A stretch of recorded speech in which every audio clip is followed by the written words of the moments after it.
तो मैं बात करने जा रहा हूँ नॉर्मली साइकोलॉजी। नॉर्मली साइकोलॉजी का मीन्स मतलब कि ये है मेजरली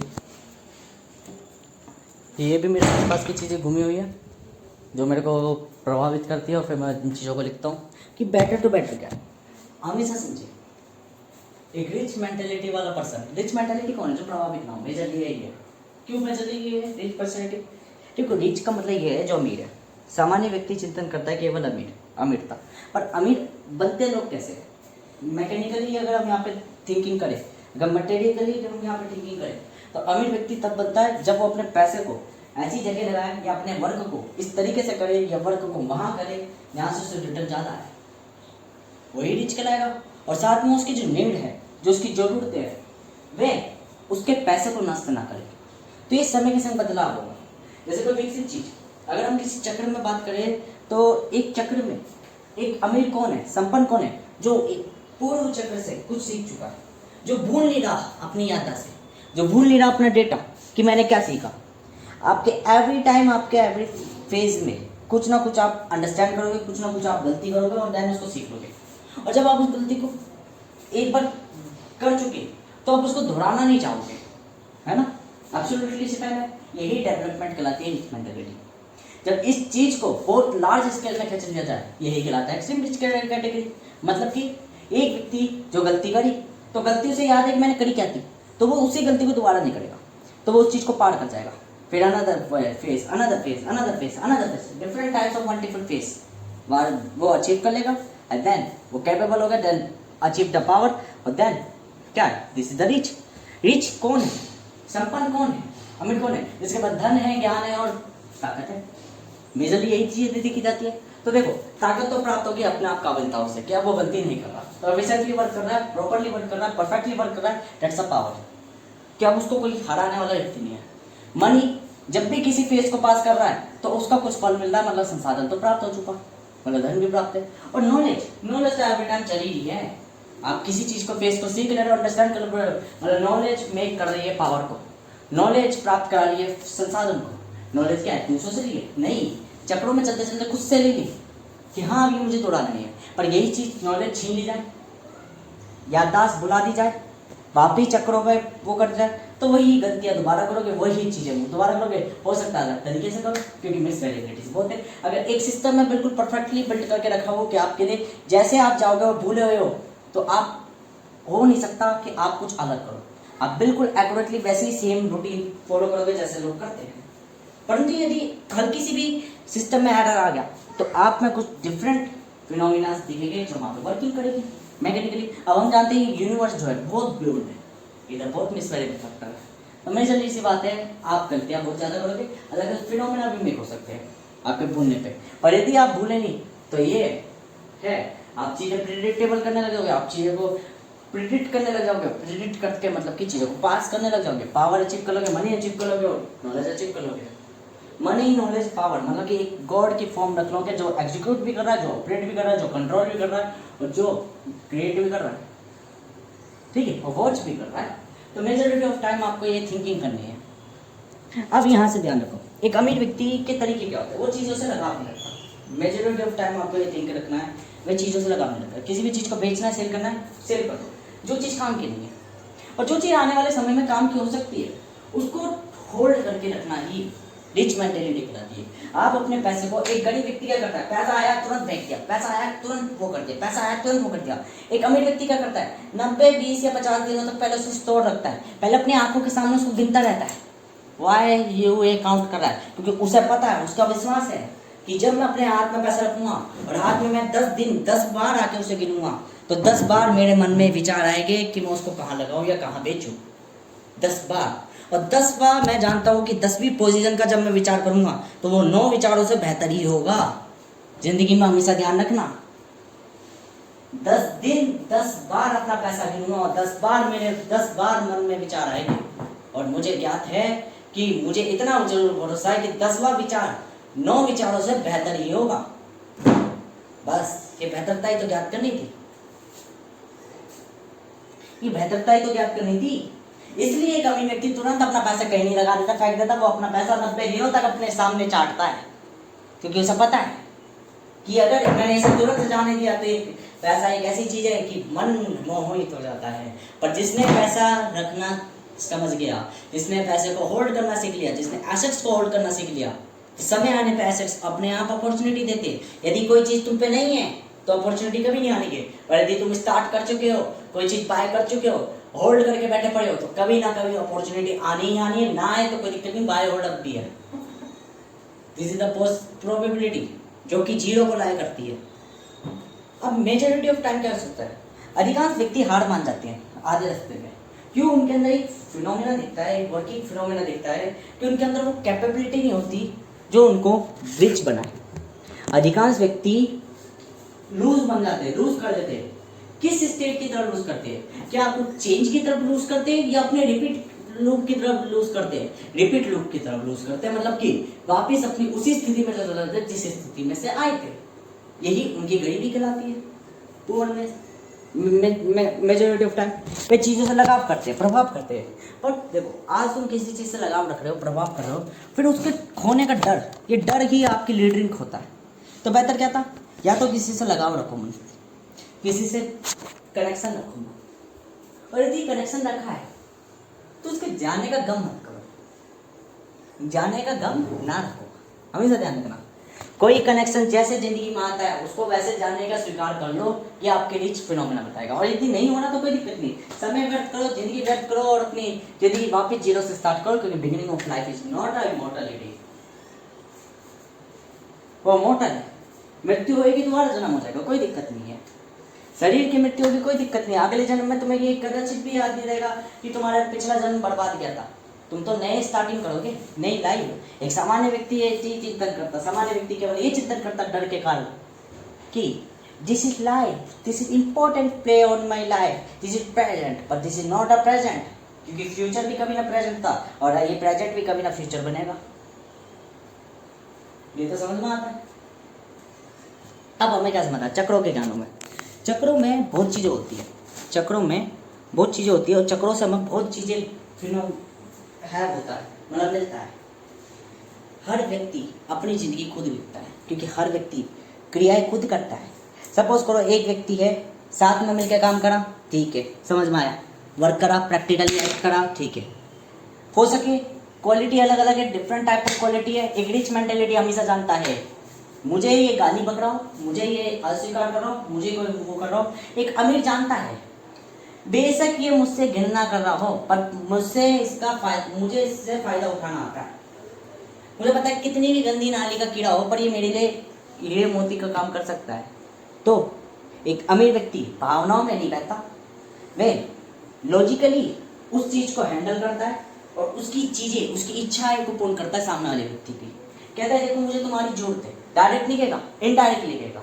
इनडायरेक्टली कहेगा क्योंकि डायरेक्ट कहेगा तो वो अपना भाव बढ़ा देगा, कीमत बढ़ा देगा। वो चाहता नहीं कीमत बढ़ाए, कीमत उतनी रखे, वो स्वीकार कर लेगा जितनी तुम्हारी कीमत है उतनी दो, पर इनडायरेक्ट मतलब आनाकानी करके।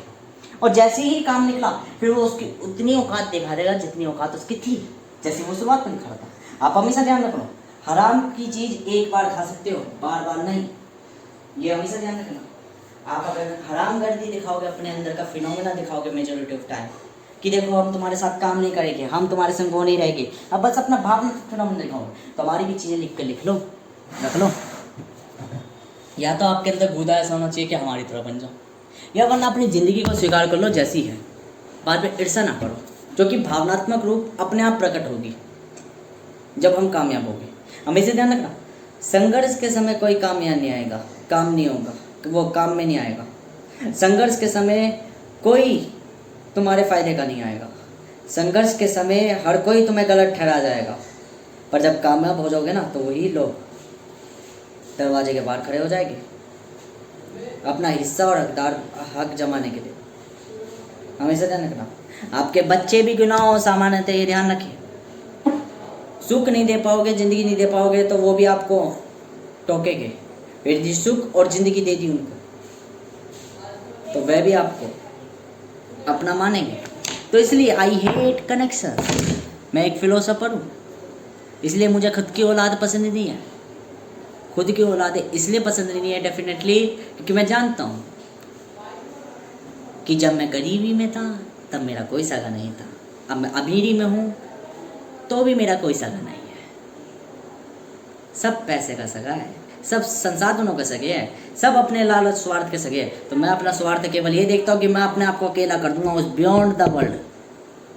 This is my opportunity, this is my life every time. अगर मैं अकेला शुरुआत करी है अकेली, तो अंत भी मैं अपना अकेला ही करूँगा। मैं हमेशा ये नियम कहलाता है जो मैं अपनी ज़िंदगी में अपने लिए बनाया है। किसी भी हद की सीमा तक क्यों ना हो जाए, किसी भी लाइफ की, जब मैं चला अकेला हूँ, आया अकेला हूँ, तो अंत तक अकेला ही रहूँगा। This is my definitely, this is my distinct phenomena of my distinct behaviour of my life. But मेरी रिच मेंटेलिटी ये कहलाती, जब मुझे किसी से स्वार्थ होगा, जब मुझे किसी से फ़ायदा होगा, तो मैं उसके संग कंपनी में करूँगा। मेरी रिच मेंटेलिटी ये कहलाती है, जब मुझे किसी से बेनिफिट है, जब मुझे किसी से नॉलेज मिल रही है, तो मैं उसके संग काम करूँगा, ना चाहकर भी काम करूँगा। क्योंकि मुझे पता है अभी अगर मैंने हीरे को जाने दिया, अफसर को जाने दिया, वो अफसर दोबारा लौट के नहीं आएगा, वो अफसर नुकसान पहुँचाएगा। तो बेहतर क्या है, अपने भावनाओं को रखो साइड और अपने काम पे लग जाओ। काम करोगे साथ में और मिल के काम करोगे, पता है कि सामने वाला स्वार्थी है, लालची है, छली है, ठीक है, उसकी तरह बन जाओ। द रिफ्लेक्टर, द नेचर की तरह रिफ्लेक्ट हो जाओ। जैसा व्यक्ति छल करेगा उससे 2 गुना सोच के रखो कि छल के बाद छल कैसे देना है। बस समय आती तुम छल देकर अपना निपटारा करके अपने आप को अलग करके, डेट्स अ डेफिनेट फिनोमिनास, और डेफिनेट फिनोमिनास के बाद फिर वर्किंग करनी है अपनी लाइफ में। और फिर जो गंदगी को तुम पसंद नहीं करे तो उसको साफ कर दो दुनिया से। क्योंकि लाइफ एक जंगल है, वो जंगल में वही रहेगा जो अंतिम तक रहेगा। ये हमेशा ध्यान रखना। लाइफ एक जंगल है, अगर युद्ध लड़ना हो किसी महारथी से तो दुश्मन का भी साथ लेना पड़ेगा, और जब युद्ध समाप्त हो जाए तो दुश्मन को ही समाप्त करना पड़ेगा। चुपचाप छल कहलाता है ये, क्योंकि छल कहता है, चालाकी कहती है, महत्व ये नहीं रखता कि किस कारणों से आप कारक कर रहे हो, क्या कार्य कर रहे हो। महत्व ये रखता है कि परिणाम क्या है, क्योंकि परिणाम दुनिया देखना चाहती तो परिणाम दिखाओ ना, बेशक आपको पसंद हो या ना हो। देखो हमेशा एक रिच मेंटेलिटी ध्यान रखना। एक अमीर व्यक्ति हमेशा ध्यान रखना, संपन्न व्यक्ति जो सबसे तीव्र, सबसे बुद्धिमान व्यक्ति है, वो हमेशा ध्यान रखना, वो लोगों को कहेगा, वो लोगों के लिए परिणाम दिखाएगा लोगों को। क्या वो सबसे बड़ा चालाक क्यों होगा? क्योंकि वो कारण छोड़ के परिणामों को दिखाएगा दुनिया को। वो कहता है कि दुनिया को चाहिए परिणाम, दुनिया को देखने आते हैं परिणाम, तो उनको परिणाम दिखाओ। परंतु वो बना कैसे है? कारणों से। वो बना कैसे है? प्रोसेस से। वो बना कैसे? प्रक्रिया से। वो खुद की चीजें प्रक्रियाओं पे चलाएगा, प्रक्रिया और कारणों दोनों पे। नियति के पूर्ण चक्रों को कारण अपना स्वामी बनाएगा, परंतु एक सामान्य मानव को बस उतना ही दिखाएगा जितना उसकी औकात हो। मतलब कि दुनिया को दिखाएगा चीजें परफेक्ट है, पर रियलिटी में वर्क करेगा अपनी लाइफ में इम्परफेक्टली। वाई? क्योंकि उसे पता है दुनिया देखना चाहती है परफेक्ट, तो उन्हें परफेक्ट दिखाओ। परफेक्ट दिखाओगे तो तुम्हारी बिक्री बनेगी, तुम्हारी कीमत बनेगी, और जब तुम्हारी कीमत बढ़ेगी तो अपना जिंदगी कीमत तो तय इम्परफेक्शन से ही होती है, परफेक्शन से कभी नहीं होती लाइफ में। You always be understand.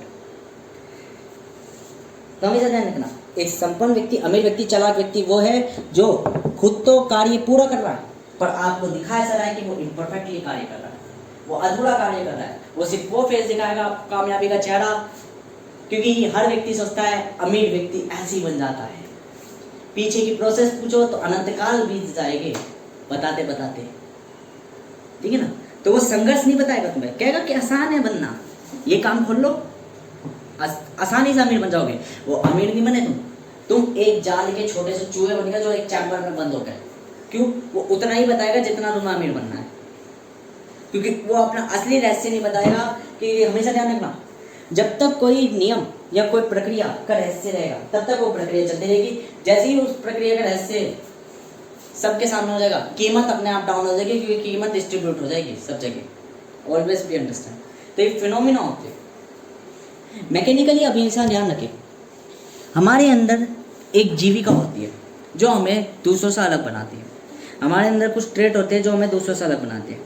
इन्हें परिस्थितियाँ भी कह देते हैं, इन्हें स्थिति भी कह देते हैं। सामान्यतः से भाषा केवल इतनी रखनी है, जिंदगी का हर एक पल आपका है, जिंदगी का हर एक पल आपको बनाएगा, जिंदगी का हर एक पल आपको निर्धारित करेगा, किसी और को नहीं। क्योंकि कई पल आपको ऐसा भी लगेगा कि कोई मेरे साथ नहीं है, कई पल आपको ऐसा भी लगेगा कि सब कुछ मेरे पास है, कई पल आपको ऐसा भी लगेगा कि प्रत्येक चीज़ मेरे लिए नहीं थी पर मैंने पाली। तो ये सब क्यों है? क्योंकि आप सोच पा रहे हो, विचिंतन कर पा रहे हो। वो प्रकृति ने आपको उस तरीके से दिखाया जिस तरीके से आप बनना चाहते हो, और प्रकृति बनाना चाहती है। मेजॉरिटी ऑफ टाइम ये हमेशा थिंक रखना है, आप जो हो, आप जिस कारण हो वो स्वयं के कारण हो, ना कि किसी अन्य के। अन्य साथ छोड़ देते हैं, अन्य में हम भी आ जाते हैं, हम भी किसी का साथ छोड़ देंगे तो कोई हमारी ज़िंदगी तय नहीं कर सकता, और ना ही हम किसी की ज़िंदगी तय कर सकते। पर आज जो है हम, वो केवल अपने कारण है, अतः अपने में मतलब कि अन्य का कोई लाभ नहीं, और हम भी किसी के लाभ के कारण नहीं। कि आज जो वो कोई है वो अपने कारण है, अर्थात हमारे कारण नहीं। और कारणों को दुनिया देखना पसंद नहीं करती, दुनिया परिणामों को देखना पसंद करती है। वो केवल ईर्ष्या रखती है कि, क्या ईर्ष्या रखती है कि वे अमीर क्यों है और हम क्यों नहीं। वही उनको गरीबी बता देती है कि गरीबी भुखलंडों के हाथ में ही होती है मेजॉरिटी ऑफ टाइम। और क्या सोचना हमें? कुछ नहीं सोचना, चीज़ें भागते। देखो, एक गरीब इंसान में डर आएगा, भागना आएगा, सब कुछ आएगा, वगैरह वगैरह वगैरह आएगा। वही गरीब इंसान में जब हम हैं तो हम कहेंगे कोई दिक्कत नहीं करती, आज है कल नहीं होंगे, कल ऐसी मानसिकता नहीं रखेंगे, कल नहीं डरेंगे चीज़ों से। ये समय बताता है, समय आपको अमीर भी बना देगा, समय आपको गरीब भी बना देगा। एक गरीब व्यक्ति परिस्थितियों को अपना जीवन मानता है, अमीर व्यक्ति जानता परिस्थिति है, आज नहीं कल बदल जाएगी, ये स्थायी नहीं है कभी भी। पर हमारा चरित्र जो बन गया वो स्थायी हो जाता है, स्थिर हो जाता है। हम जैसी सोच रखने लग गए वैसा हमारा जीवन आने वाला कल बन जाता है। तो मुख्यतः ये ज्ञात करना होता है। और दो चीज़ें ग्रहों की गणनाओं में, ग्रह मतलब किसी भी कारक या चक्र की गणना में दो चीज़ें चलती है, स्तुति और स्थिति। स्थिति मतलब कारक, जो भी चीज़ घट रही है वो कारक, और या जो भी चीज़ बदल रही है, बदलाव कर रही है, वो स्थिति। और स्तुति क्या होगी? स्तुति मतलब तत्व। किसी भी तत्व, कोई भी किसी कारक, तत्व और कारकों से ग्रहों का तय होता है। ये ग्रह क्या है? व्यक्ति के मन, व्यक्ति के स्वभाव, व्यक्ति के हाव भाव, व्यक्ति की चालें, व्यक्ति की क्रियाएं, मतलब प्रत्येक कृति स्तुति और स्थिति द्वारा तय होती है, अर्थात वातावरण और आत्मा द्वारा तय होती है। आत्मा क्या है? तत्व, तत्व है ना। किसी भी तत्व में जो उसका वातावरण उस पर प्रभाव डालेगा, ये उसके मन, व्यवहार, व्यवहारिक संबंध, भावनाएं, ये समझ चीज़ें व्यक्त करेगी। अब भावनाएं दो तरह की होती है, मन दो तरह के होते हैं, एक दिव्य मन और एक मानवीय मन। मानवीय मन मतलब कि ग्रहों की चालों द्वारा दो तरह की चाल उत्पन्न होगी, एक दौड़ावी और एक चेंजेबल। जो चेंजेबल है वो हमेशा कुछ नया लाएगी, पर ये अगर अत्यधिक यही रही तो ये विनाश का कारक बन जाएगी जल्दी से जल्दी। एक दोहरावी चीज़ अपने आप में अंत कहलाती है, क्योंकि वो अपने आप को दोहराव करती रहती है, एक रिपीटेशन रूप में चलती रहती है जिसका कभी अंत नहीं होता।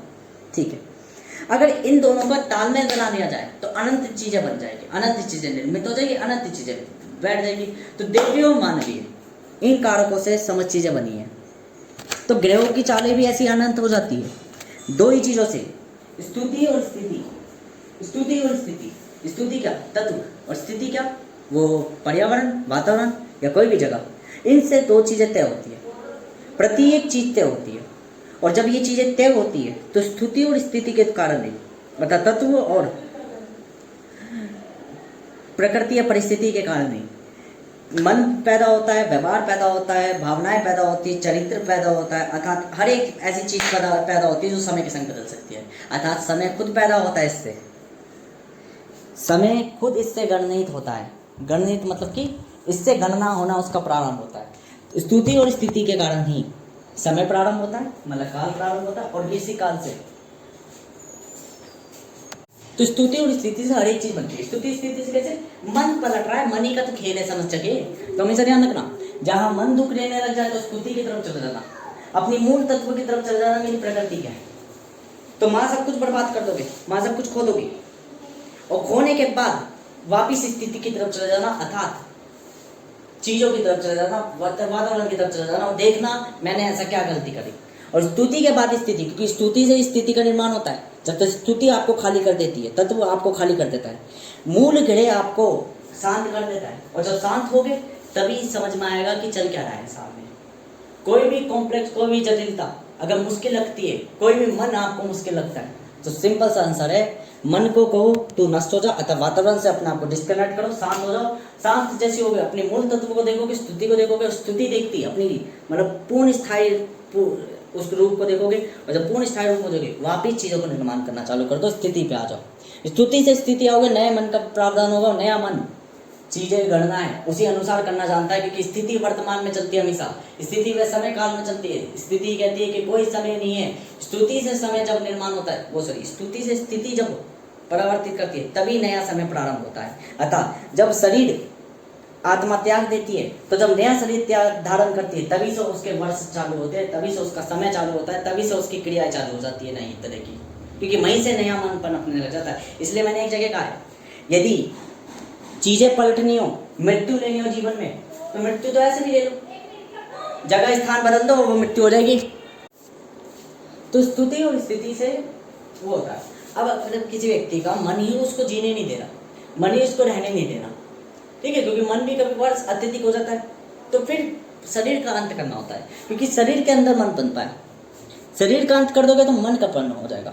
जैसे मान के चलो आप किसी वर्क प्लेटफॉर्म में हो, आप कोई कार्य कर रहे हो, आपको कोई हुनर है, आप कोई चीज सीखे, आप कोई व्यवहार जी रहे हो, आप कोई जिंदगी जी रहे हो, आप अपनी लाइफ में मैनेज कर रहे हो, तलाक ले लो, जिंदगी छोड़ दो, कहीं और चले जाओ, बस सिंपल सा मीनिंग है।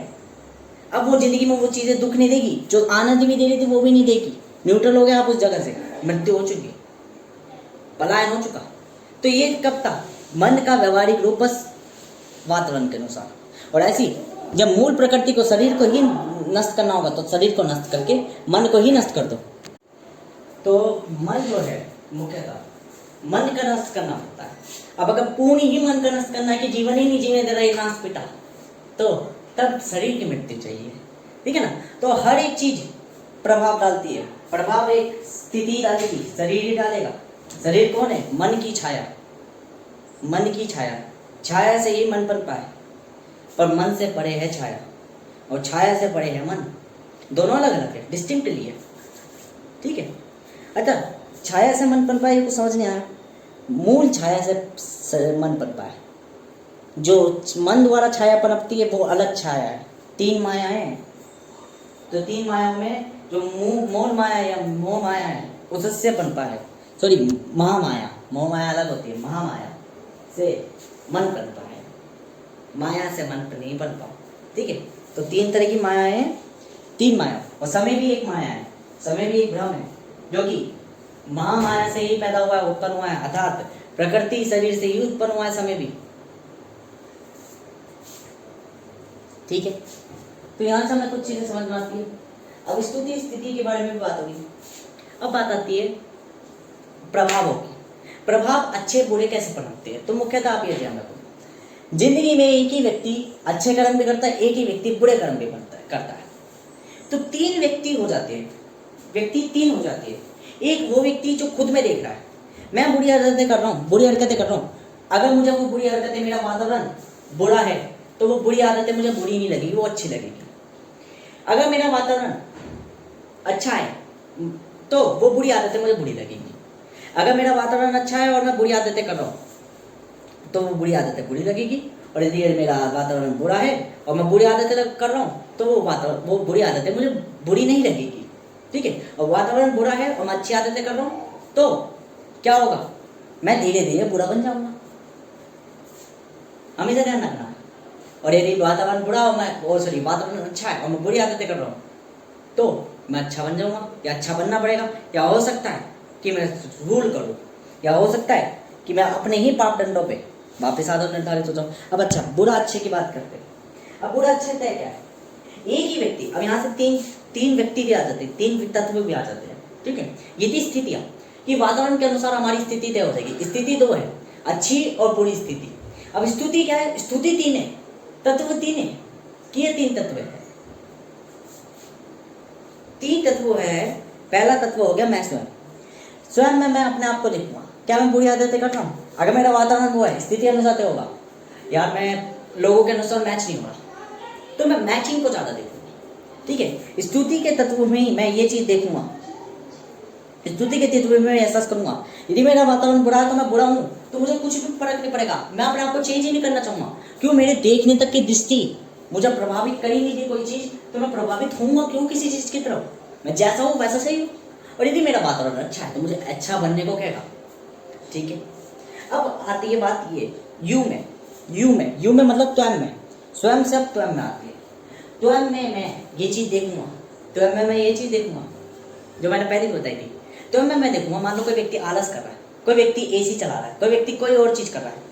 अब वो चीज मैं नहीं देख रहा, मेरे को पसंद नहीं है, तो मेरी स्थिति उस चीज को क्या कहेगी, ये चीज गंद काम कर रहा है, ये चीज अच्छा नहीं कर रहा, तो उससे मैं भी प्रभावित होऊंगा।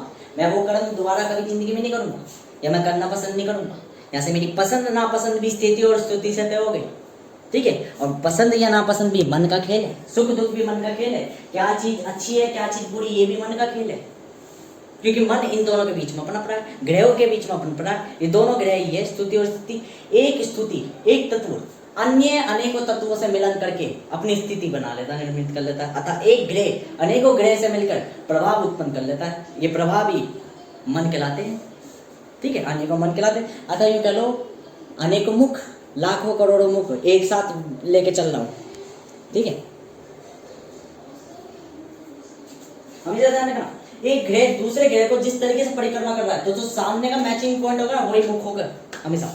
जैसे हमारा मुख हमारे मुंह पे क्यों है, किसी भी जीव का मुख उसका सामने ही क्यों है, हेड पे क्यों है? क्योंकि इधर सूर्य का प्रकाश भी पड़ता है, इधर से जल भी जाता है, इधर से सांसें भी जाती है, इधर से सब चीजें जाती है, इसलिए ये हमारा सेंटर है मुख। अर्थात अगर हवा इधर से जाती है, हवा तो इधर से भी जाती है, प्रकाश भी इधर पड़ता है, सब चीजें इधर पड़ती है, पर मूल ढांचा इधर क्यों तय है? क्योंकि ग्रहों का प्रकाश, आसमान भी इधर की सब तय है, ऊपर की तरफ। तो अगर सारे अगर इधर तय होते नीचे की साइड, तो हो सकता था जहाँ हमारा रिप्रोडक्टिव पार्ट है वहाँ हमारा मुंह भी होता। तो ये भी हो जाता है, स्तुति और स्थिति का खेल बिगाड़ती है, ग्रहों का खेल बिगाड़ती है। कि जीव ऐसे भी उत्पन्न हो गए, कुछ इस तरह के जीव भी उत्पन्न हो गए जिनका रिप्रोडक्टिव पार्ट नीचे, वो मुंह नीचे होगा और रिप्रोडक्टिव पार्ट यहाँ पे बीच में। तो ऐसे ब्रह्मांड के अंदर दूसरी, यूँ कह सकते हैं दूसरी जगह पे, स्थान पे, तो ऐसे भी जीव है। ठीक है, मौलिक बुद्धि, मौलिक वो मानव समझता है केवल इकलौता मैं हूँ, अनेकों है। फिर वो जब अनेकों देखता है तो वो ये सोचता है गॉड डज नॉट एग्जिस्ट। ऐसा नहीं है, गॉड एग्जिस्ट करते हैं बट रियलिटी में एग्जिस्ट नहीं करते, क्योंकि इससे एग्जिस्ट नहीं करते ना, स्थिति से एग्जिस्ट नहीं करते, तो हम कहते थे डज नॉट एग्जिस्ट। रियलिटी में कॉम्प्लेक्स बढ़िया ऐसे है, सॉल्व होते हैं। अब यहाँ पे हमें क्या समझना है कि दूसरा व्यक्ति हो गया स्वयं में। स्वयं में हर एक बुरी चीज को जो मुझे अच्छी नहीं लगेगी मैं नहीं करूँगा, और अच्छी चीज को, क्योंकि वातावरण हमेशा स्थित रहेगा, वातावरण अच्छे और बुरे कर्म करना जानता है, वातावरण बहुसंख्यकों में चलेगा। बहुसंख्यकों मतलब कि वातावरण हर व्यक्ति के अंदर मानसिकता ये है, वो परिणामों को देखना पसंद करता है, वो अच्छी चीज़ों को करना पसंद करता है, पर खुद अच्छी चीज़ें नहीं करता, नालायक। हमेशा ध्यान रखना, सामने एजेंडा लगाएगी हमें बलात्कार नहीं करना चाहिए, पर मन में भावना चल रही होगी कितनी कैसी नारी चल रही है।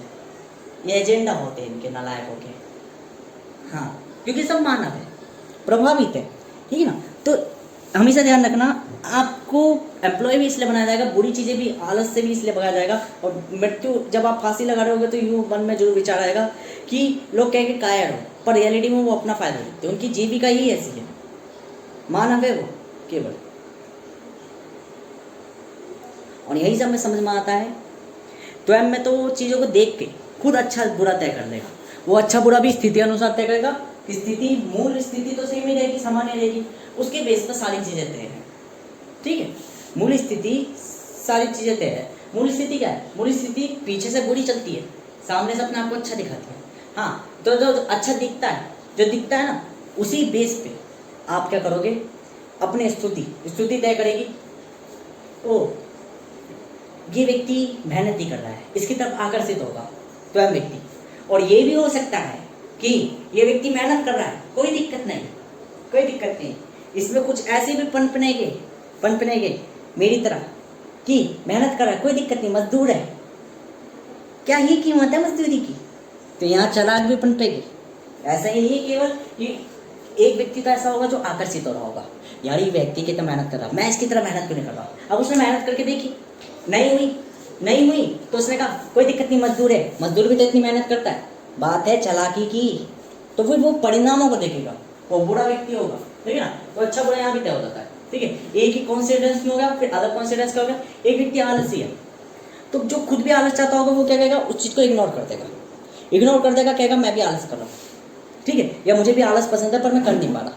ये स्थितियाँ तय करेगी। स्थिति क्या है, पूरे दिन मेहनत कर रहे हो, दाम मिल रहा है कम, कीमत मिल रही है कम, ठीक है ना, तो तुम भी क्या सोचोगे, इससे बेहतर तो आराम ही कर लेता। तो तुम्हारे लिए कोई आराम करता हुआ व्यक्ति बेहतर पाएगा जीवन में। गर्मी लग रही है ज़्यादा है और कोई व्यक्ति एसी में आराम कर रहा है, तो दो तरह के व्यक्ति हो गए। जो गर्मी पूरा झेल रहा है उसको तो लगेगा एसी वाला देखो कितना मादक होते हैं, वो क्या बोलते हैं, ग्लोबल वार्मिंग फैला रहा है। और जो गर्मी से बिल्कुल टेंस हो रखा होगा, जिसकी स्तुति इतनी मजबूत नहीं है, वो क्या कहेगा, यार ये कितना आराम कर रहा है, काश मैं भी ले पाता, मैं भी आराम कर पाता एसी के नीचे। तो अलग अलग मानसिकता है, ठीक है, मतलब एक प्रभावित मानसिकता है और एक दिव्य मानसिकता है। दिव्य मानसिकता हमेशा विरुद्ध करेगी चीजों का, ठीक है, और प्रभावित मानसिकता स्वीकार करेगी चीजों को, क्योंकि वह इग्नोर करेगी। अब ये तो हो गई, ठीक है। अब तीसरा व्यक्ति कौन होगा? अब तीसरी स्थिति कौन सी थी? स्वयं विधाता की। विधाता कौन? जो तीसरा पर्सन है, जो थर्ड पर्सन है, जो ना तो आपसे इन्वॉल्वमेंट रखता, बस देख रहा है, कह रहा है ये व्यक्ति आराम कर रहा है, वो सॉरी आलस कर रहा है एसी के नीचे, कोई दिक्कत नहीं, करता नहीं, मेरा कौन सा बाप को कुछ जा रहा, मैं थोड़ी ना धरती में, वातावरण अपने आप गर्म हो जाएगा। तो जो प्रभावित नहीं है, बिल्कुल देवी है, पूर्ण देवी है, उसको कदाचित फर्क नहीं है। कोई व्यक्ति जंग लड़ रहा है, देश के लिए लड़ रहा है, कोई दिक्कत नहीं, लड़ता रहे, मेरा कौन सा कुछ जा रहा। ये ऊपर वाली की सोच होती है, आपके आत्मा की भी सोच होती है, सारे एक ही कनेक्शन के वो है परिवार के। परिवार मतलब हम कास्ट भी कहते थे, परिवार मतलब एक वर्ग भी कहते थे, परिवार मतलब एक जैसी कैटेगरी वाइज पर्सन भी कहते थे। परिवार को टैक्सोन भी कहते थे, टैक्सोनॉमी, टैक्सोन बायोलॉजी के चैप्टर 2 में 11वीं क्लास के, जहाँ नोमेनक्लेचर होता है, यह टैक्सोनॉमी कि सबसे सूक्ष्म स्पीसीज को हम, या सूक्ष्म उसको, किसी भी कैटेगरी को हम बायोलॉजी में टैक्सोन नाम से भी कहते हैं। 11वीं क्लास की थी। और नॉमी मतलब दो, टैक्सोन मतलब क्लासिफिकेशन, टैक्सोनॉमी तो कैटेगरी वाइज क्लासिफिकेशन होता है वहाँ पे, ठीक है। तो अगर हम देखें तो मुख्यतः मूल रूप से हमें क्या पता चल रहा है, अंत में हमें ये पता चल रहा है कि जो विधाता है उसको बिल्कुल फर्क नहीं पड़ता। क्यों? मान के चलो एक फौजी अपने देश के लिए लड़ रहा है, देश नाम की कोई चीज ही नहीं है, तो ऊपर वाला क्या देखेगा? अपने मन की मानसिकता, अपनी मानसिकता को पूर्ण कर रहा है। हमेशा ध्यान रखना, मन कुछ भी हरकतें कर रहा हो वो चाहता है कि मैं प्रभावित कर रहा हूँ मस्तिष्क को, मैं प्रभावित कर रहा हूँ शिव को। नारायण जब भी कुछ हरकतें करता है तो ये हमेशा ध्यान रखें, शिव को कुछ फर्क नहीं पड़ रहा, क्योंकि वो मानसिकता नारायण के लिए बोल रहा है। ये हमेशा ध्यान रखें, नारायण के लिए भून रहा है मानसिकता, इसलिए शिव को कदाचित फर्क नहीं पड़ता। वैसे देखते हैं नालायक है, वापिस उतर जाएगा। जैसे एक बच्चा होता है ना, जो उससे एक डब्बे को इधर से उधर लेके जा रहा है, एक डब्बे को उधर से उधर लेके जा रहा है, हमेशा ध्यान रखें। आखिर माँ को शकल आ जाती है, बचपन में मैं क्या फालतू की हरकतें करता था, यही चीज़ होती है। वो चीज़ सब कुछ जानता है, तो सब कुछ जानता है कि देश नाम की कोई चीज़ नहीं है। अब कोई व्यक्ति देश के लिए मरना चाहता है, देश के लिए वो करना चाहता है, देश नाम की कोई चीज़ नहीं है, तो किस चीज़ के लिए करो? केवल अपने मन की भावना। कोई व्यक्ति कहता है मैंने अपने पोते कर लिए, पोती देख लिए, अब इनकी भी शादी देख के मैं निकलना चाहूँगा। वो कहता है हे भगवान, मैंने पूरी जिंदगी में पैसा कमाया, सब कुछ करा, अपनी बच्चों को, अपना वो ऊपर वाला देख के कहेगा मेरे लिए कमाया था, जो मैं देख के वो करूँ। अपनी मन की भावनाएं तुम व्यक्त करके आओ, बस मुझे इतना बताओ सीखे क्या हो तुम, क्या जान गए वो कौन तुम? नहीं, तो क्या है? कल्पना है। ये सब भी नियम है मात्र, ठीक है, ये सब भी नियम है मात्र। क्या आप कर्तव्य कर्म करके आए हो? मुख्य जिस चीज को मैं स्वीकार करूँ कि हाँ तुम्हारी लिखी हुई नीति से तुम अत्यधिक कुछ करके आए हो, तब तुम माने। तो ये चीज होती है विधाता में। विधाता जब तक प्रभावित नहीं होगा चीजों से, तब तक वो स्वयं में नहीं बदलेगा। जब तक वो स्वयं में नहीं बदलेगा, तब तक वो स्वयं में नहीं बदलेगा। उल्टा क्यों कह रहा हूँ मैं? क्योंकि उल्टा ही चलता है। एक दिव्य चीज पहले प्रकट होगी, फिर एक ऐसी चीज प्रकट होगी जो दिव्य और प्रभावित दोनों होगी, और फिर एक वैसी चीज जो पूर्ण प्रभावित हो जाएगी, अर्थात चीजों से भावनात्मक रूप से जुड़ जाएगी। तो ऐसी चीजें कि वास्तविकता, रियलिटी वैज्ञानिक कर्म और फिर आखिर में भावनात्मक अंधविश्वास। ठीक है, कि मतलब 3 तरह के होते हैं। जिसको विश्वास ही नहीं है वो तो बिल्कुल ही अलग व्यक्ति है। जिसको विश्वास है पर आध्यात्मिक नहीं, वो बीच का मध्य व्यक्ति है। और एक अंधविश्वासी व्यक्ति जिसको पूर्ण रूप से प्रभावित है वो चीज़ों से, जिसे कहते थे 3 तरह की योनियों में कहते थे, एक देव्य योनि, एक मानवीय योनि और एक राक्षसी योनि। राक्षसी योनि कुछ नहीं है, जो सबसे ज़्यादा प्रभावित है वो राक्षसी योनि का होगा। वो एसी के बिना बैठ नहीं पाएगा, वो जिंदगी के सुख लेने से पहले बैठ नहीं पाएगा। और ये दिख जाता है। ये ग्रहों की चालें होती है, स्तुति स्थिति से समझ चीज़ें बताई जा सकती है और समझ चीज़ें निर्धारित भी कर सकते हैं। समझ चीज़ें का मतलब है, अगर एक असाधारण मानव होगा, स्वयं वो व्यक्ति आया होगा जिसकी सारी कल्पना है, अर्थात खुद ईश्वर आया होगा, तब यहाँ आप स्तुति और स्थिति से निर्धारित नहीं कर पाओगे। क्यों नहीं निर्धारित कर पाओगे? क्योंकि उसकी बार बार बदल रही है। आप जब भी कोई स्तुति स्थिति वो करोगे तो समय तो बदल जाएगा। आप जिस समय में करोगे फिर आपको दोबारा करनी पड़ेगी, फिर दोबारा करनी पड़ेगी। यहाँ अनंत बदलाव होते हैं, तो तुम उसकी स्तुति स्थिति तय नहीं कर पाओगे। परंतु जिसका समय निश्चित है कि ये यही करेगा, उस व्यक्ति की, साधारण मानव की, और साधारण मानव आपको पता है सिर्फ उसको छोड़ के बाकी सब साधारण है। हाँ, तो स्तुति स्थिति सबकी गणनाएं कर देती है। जहाँ फॉल्स आ रही हो तो समझ जाओ खुद ईश्वर आ रखा है। ठीक है, खुद ईश्वर आ रखा है तो वहाँ फॉल्स आएगी, बाकी जगह ट्रू ही ट्रू। स्तुति और स्थिति का जिसको ज्ञान हो गया उसे पूर्ण ब्रह्मांड का ज्ञान हो गया, कि व्यक्ति को प्रेडिक्ट करना सीख जाएगा। वो साइकोलॉजी, मानसिकता, सब इसके छोटे छोटे शेष भाग है, मतलब छोटे छोटे पिल्ले हैं इसके।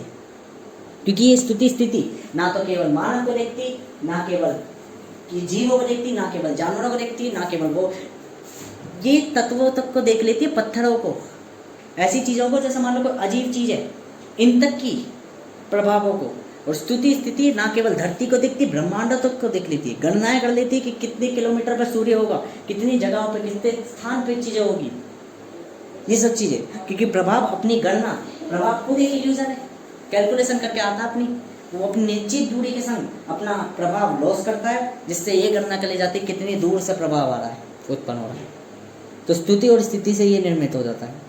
स्तुति कुछ नहीं है, एक ग्रह या एक तत्व, एक ही तत्व से अनेकों तत्व, और फिर एक तत्व की मूल प्रकृति होती है, उस मूल प्रकृति और बाकी प्रकृतियों में यही पूर्ण सिस्टम या व्यवस्था स्तुति और स्थिति का ज्ञान कहलाता है।